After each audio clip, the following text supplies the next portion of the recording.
Hello and welcome back to the channel. It's that time of the year again when Darktable has released a new version. This time it's version 5.2 and it is great again. Darktable is getting better and better.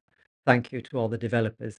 I won't be going through every single minute detail, bug fix and improvement. I'll go through all the main things that have happened, the news, the changes. We'll go through those one by one. I'm Nicholas and let's do this together. Let's start then with this photo taken in Normandy. The image is fully edited, and if you look here in the editing, we have a new module called AGX. Now, this module is not in 5.2. It's not quite ready. I'm hoping it'll be out for Christmas. In the next version, um, it's a tone editing module which will complement Sigmoid, Filmic, or hopefully replace them because it does seem to be a super powerhouse. I'll give you a sneak peek of that later. What I'd like to show you is what's changed in the snapshot module. So just to remind you, you can take a snapshot, which is an image of your processing your final, or at least the point where you've got to at any time you like. So I can take a snapshot. And anytime I want to come back to that, I can press on this little arrow key, if I like, and that will bring everything back to the state it's in now. And I can also compare with any future edits or previous edits I made in the history. So if I want to go back to demosaicing, then I can compare just by clicking on snapshot, and I will get so the snapshot on the left where the little pink flag is there, and you can also move that horizontal if you want to change. Slide this left and right to compare the images, and you just so click on the snapshot again to come back to where you were, and I'll go back on the history there just to put me back up to speed. So I have so that's looking into the past to see how far you've come, and you can also, let's say, if I want to add some more local contrast, I'll add kind of a little bit too much there just so you can see it. And if I click on the snapshot, I have previous and the snapshot, sorry, on the right here. And now it's on the left. I'm just going round and round here, you see. You can have it left or right just by clicking on this several times.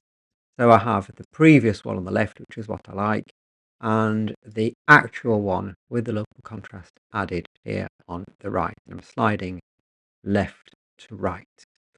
I will also say that the snapshot you're using can be added to another photo. You can actually change photo and look at the snapshot. I'll give you a quick demonstration of that after. But the new thing is the little window icon here. We have X on the left, Y on the right. And if I click on that, then the two snapshots will appear side by side. Yes, you do have to choose the snapshot. Side by side, it's quite small in the center. So if I can press on Command or Control, Shift L for left and R for right, the two panels disappear. And now I have before and after. And if I click, I can actually turn that to top and bottom. It works by clicking anywhere. What I can do also is stay pressed on A, and with the mouse wheel and moving the mouse, I can actually zoom in and pan. Now it's a little bit slow. I have a diffuse and sharpen module activated, so maybe that's why, but you can actually zoom into 100%. You can't zoom in further than 100. I'm actually coming to the maximum here. So that seems to be 100% zoom. So that's the best I can do. And I can compare the two images side by side. And if I want to leave that, I can just do Command Control Shift L and R and then move out of the snapshot. And kind of with the mouse wheel, zoom out again. So you see, here was 100. And if I press on Control, I can zoom in much further. Just give that another go. Sorry, that's not what I want to do. Side by side, snapshot. And if I zoom in, so press on A, zoom in, maximum. And if I press on Control, yes, I can actually zoom into 6 1600%. Absolutely useless. Anyway, never mind. I can do that. So you can zoom in as much as you like on both images. Fine. Brilliant. So that's the snapshot. I'll give you a quick look. I'm going to reset that module, get rid of everything, get rid of the local contrast, which was kind of a bit heavy, and show you, let's say I'm on an image, sorry. So these horses, I've actually made a duplicate of these two because it makes a bit more sense. If you have two images that are close to each other, now I just have one of these. So this is just for demonstration purpose. If I add on the local contrast, I'm going to go way overboard with this so you can actually see what I'm doing.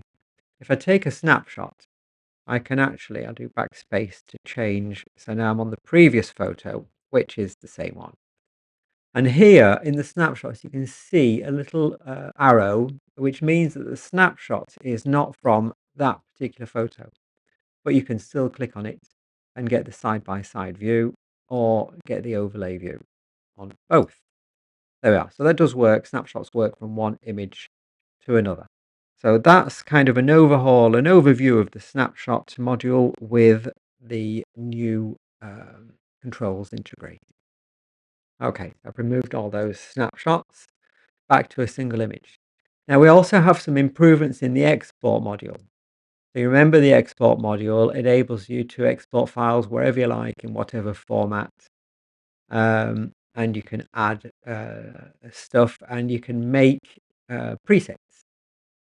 So I have quite a lot of presets that have been made, family photos. I have 13 by 18 because I had special things for print, JPEGs for printing, for my website, social media. If I want to put TIFFs in the same folder to edit them in Affinity or GIMP, I have loads. What I can do now is go to the multi-preset export on the left.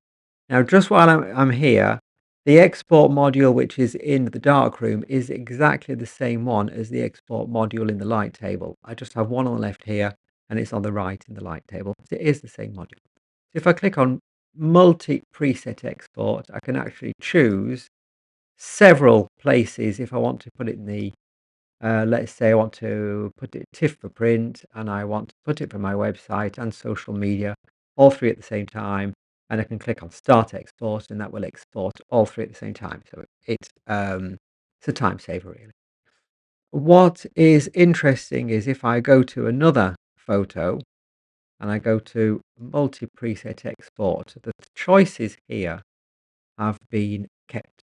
So you can go through your whole library of photos or your shoot and you can multiple export everything one by one instead of kind of editing everything, going into the light table, selecting and then exporting. So it does keep things in memory. So that is that's new and it's a welcome.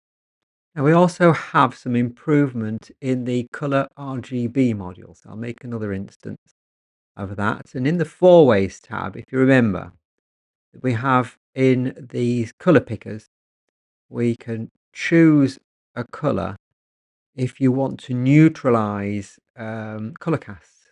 So it will automatically, if I just select a zone, let's say on the sand, if I have a yellowish color cast, this is choosing the yellow, it's actually picked the opposite color to the zone I've selected. So if I want to increase that, imagine I have a color cast in the photo, then that yellow is becoming slightly bluer. So it's good for color cast, but a bit annoying. Now you could do, we have 239 and we could do 239 minus 180. You can do calculations in there and it's 59 degrees. We can actually do that automatically now. So if I can reset this, if I click on the color picker and now press on the control key and select a zone, then it's actually choosing, you see 59.28 degrees. It's actually choosing that particular color. So now I can enhance it and I can add some chroma. So I'm adding this color to the whole image in the highlights. So that is just a quick, it's just a quick fix to select colors, either the color you want or the opposite color with it or without the control button. Now, another small change has been made to the organization of Darktable in the presets. So now if we click on the preset module here, you'll see that we have the list of presets that have been made, but we have now a menu with submenus. These basic colourfulness used to be in a list, and my own personal ones are just in a simple list. But now you can actually access submenus. Now, you'd think it's a good idea for a lot of if you have kind of a lot of presets, like let's say in diffuse and sharpen. I actually find it slows me down because the one I'm looking for, I mean, now it's a bit longer to find them really. Um, so good idea, not good idea. I don't know. I'm kind of in between the two for this. Um, you can actually make your own in submenus. So the standard ones are already organized in submenus throughout the whole of the processing modules. If you want to make your own, let's say I want to have hue shift. Um, we'll add one here, hue shift. I'm going to store new preset, and I can actually call this hue shift, and I'm going to put the pipe sign, and I'm going to do plus 50. There we are, and I can do another one. I'm going to do kind of minus 50. Now, why you'd do this, I don't know, but it sounds like fun, and you can store new preset, and you need to give it exactly the same name to start with, and then I'll call it minus 50. So then you have the usual uh, here with the tick boxes if you want to apply this preset to specific images. And now in the list here we have in my own personal presets, I have a hue shift menu with minus 50 and plus 50. There we are, and I can delete those after, which I will no doubt do anyway. So that's the new thing in presets. They're all organized. So yeah, I'm a bit in between the two with this one. Well, I'll say why not? I'll give it benefit of the doubt. Now, we do have a new module in this release of Darktable, but to tell the truth, it's a little bit mysterious. It's called external raster masks. Now, the idea behind that is that I could load a raster mask made in some other software. So I imagine made with AI selection. If I want to make a good selection of the sky or of a building, I can save the mask and then use that mask in Darktable to carry on editing. The thing is, though, is the file format for these external raster masks is a PFM file, which is something that I can't find any trace of in Photoshop, Affinity, GIMP. If I want to make a selection, I cannot find these PFM files. I did, however, download some sample PFM files from the internet because I couldn't make my own. I put these in raster masks. So we have a sample here. So this is a raster mask. And you can choose the channels if you want to use just the red channel, the green, the blue, or the red and blue, green and blue, or all three. So that's what we have. If I actually switch that on now, it seems to be on off, and that is just a mask that's been loaded into Darktable. And if I create a new instance of exposure, and I go to raster mask, then I have the external raster mask here, which has been loaded. And now if I increase the exposure, it's actually using that raster mask. So interesting for double exposures, if you like. Why not, as a complement to the overlay module? So that seems to be somewhere where Darktable is going. So it's an interesting direction. Just have the mystery of how I actually make these masks. You can actually have multiple masks. As you can imagine, you just need to make another instance of external raster masks. Go to the raster masks, take this one, which is the wrong format, but it doesn't really matter. There we are. And you can click here. We'll put memorial, and here we'll call this one. If I click, control click on the title, and we'll put field. It seems to be a field. There we are. So you can have a look. If you're in the exposure module, there we are. We're back there, and in external raster masks, you can actually have, if I can get this to open, so memorial field. So you can give names to those. So that's the memorial, and that is the field. You can see the overlay changing there. So it's an interesting one. Seems to be an investment for the future, or someone has a plan to show us how to make AI masks and save them in PFM format. If you have any information on how to actually export something or transform something into a PFM format, I'd be interested. So please let me know in the comments below. Now, another small change that has been made to this version of Darktable is in the tone equaliser. So if you remember, you have three tabs. So the simple, which moves the exposure, it'll move it up and down by sliders. The advanced, where you get the histogram, and you can move here your exposure up and down in those zones, and the masking. Now, the masking has changed. It was a bit annoying before because systematically the histogram is not in the correct place. You'd have to go in the masking, move it, do the exposure compensation to the mask, and come back to advanced. And now the mask exposure compensation and the mask contrast compensation have been moved to the main screen. So we can just move that, click there, and get the zones, and we can have a look at the mask, the exposure mask as an overlay. There we are. I can click on that. So we see what zones we're affecting, or just go on screen and center, click the mouse wheel if you want to brighten or darken some parts of your photo. That's the global contrast. So that is a quick, that was a brilliant idea, simple and very effective. Now, just a couple of things in the light table, a couple of changes. Now, the organization of the light table has changed a little bit in that the slider here has become a button to say how many thumbnails you want on each row. So that is quicker, it's easier to use. Second of all, in the preferences now, in the processing, the scene referred sigmoid is now the default workflow. So if you don't change that to something else, you will be in sigmoid.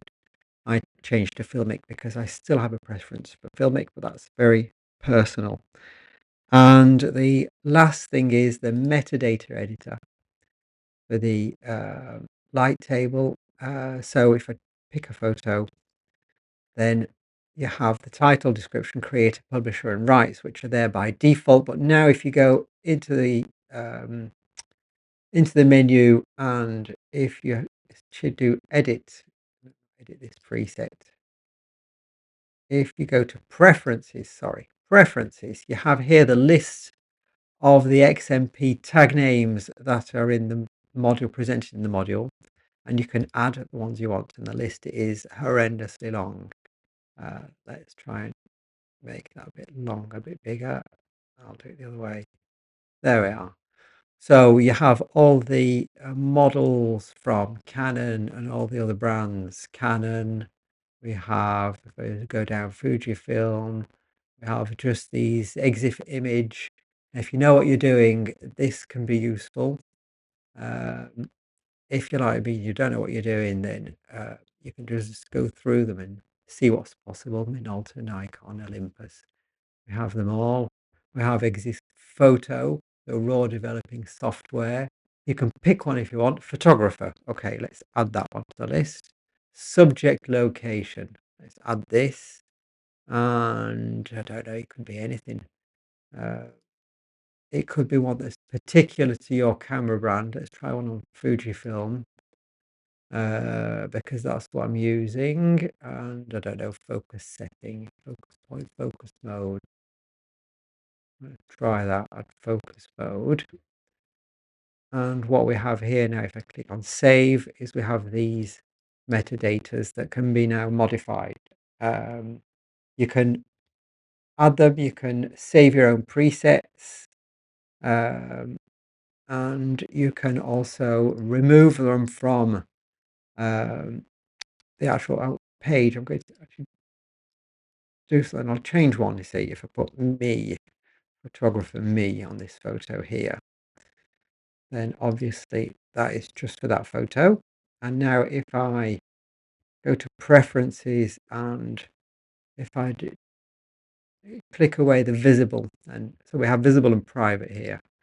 So now they're not visible on the metadata editor, but they're still there. And if I go to preferences, I can choose one and with the minus button remove it. And that if I save it, it'll tell me that I have metadata assigned to images and that will be removed. So now that the photographer has gone, so that has been presumably erased. So there we have the metadata now is a completely full module where you can do pretty much as you please. So I think that for some specialist photographers, that could be very useful. Now I'll give you a sneak peek into this new tone mapper called AGX. So this has been edited with AGX, and the advantage in black and white photos, and I'll show you a color photo after, is that you can get good contrast and detail in the highlights, which was always difficult to do in Filmic. If you've seen my previous episodes on how to get clarity in highlights, you'll notice that that was always a problem. Just if we want to compare, let's say we take a snapshot, I'll remove the AGX on Filmic, and in Filmic we can auto tune the levels, and so we have this problem to solve. So we'll get down to blacks. There we are. Now, I do like Filmic for black and white photos, and you know I like Filmic. And if I want to brighten up, there we are. We get some detail there, and in the look here we can increase the contrast a little bit. So there we're actually not so bad. And go back to the difference between AGX on the left and Filmic on the right. You see, I've retained a little bit more contrast. I do have darker darks and brighter brights in AGX while keeping the detail. So that seems to be kind of one of the advantages of AGX.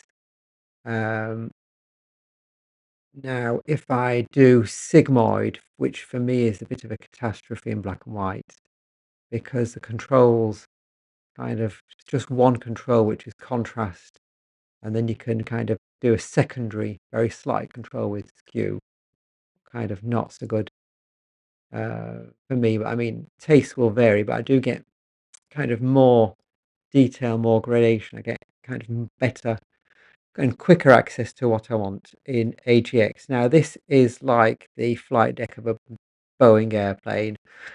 We will have to go through this module when it comes out. Don't look at the sliders too much. They're going to change. They already have changed. The names change. The overlay changes. But we do have kind of 4 panels. We have a curve. We have shift, contrast. So we have a good contrast shift here. We can control the toe, which is the dark areas, the shoulder. And this is interesting. The shoulder power is we can actually recover more or less detail in the highlights. Now I give good contrast. We have a nice slope there in the highlights, which is giving me good contrast in the highlights. So details in this wall, and we have so we'll have to go through that in detail later. And we also have some settings here. You'll recognize the slope and the power from other modules, which is display referred. So we're not in the scene referred to. We can actually go over the one here if we like. So we can kind of go crazy with that. And we have the preserve hue, which is from sigmoid, and we have saturation control, which obviously in black and white is not important. But so it's a brilliant module. It's coming together nicely, and thank you, and well, very much from the developers and the hundreds and hundreds of comments in the pixel.us website, which I've been following closely. Brilliant module. I'm really, really looking forward to this in the future. And I'll show you some of the secondary uses of this module for colors. I think we need to change photo for that. Let's end this video with this image then taken in a concert. This image is problematic because we have these spotlights which are very bright, so we have a lot of luminosity. And we know that in digital photography, something that has a lot of luminosity will go to white, so it's desaturated. Well, these spotlights are very saturated in colors, and if you want saturation on your screen, then we're in the mid-tones at best, but not in the highlights. Unless, of course, you have an HDR screen, which will solve or help solve the problem on the screen. But when you want to print, you lose all that because the dynamic range of a piece of paper, a printed photo, is less than what we have on the screen. So we need to do a bit of voodoo with the colors to give the appearance of a bright spotlight with colors. Not that easy. The first thing in sigmoid, I think, is to reduce preserve hue to 0 to find some gradation in the colors. And then we have red attenuation. Here we can add some white back into, look, we've got already, if I do that, we have the impression there are bright spotlights, but we are losing the color. So it's somewhere between the two, and that is to everyone's appreciation. Recover purity will enable me to get a bit of color back. I imagine, I need to check this, that these attenuation sliders are in the scene referred workflow, and the recover purity is in the display referred workflow. Remember that sigmoid, like Filmic, like AGX, are the tone compressors, so that we'll take my data from a linear, so what we call scene referred, to the display referred, which is what is on the screen and what our eyes can perceive correctly. So there we are for sigmoid. I'll take a snapshot. We can have a look before and after already on the sigmoid. Do this quickly. So that is before and after. So we have got something much cleaner and much more interesting.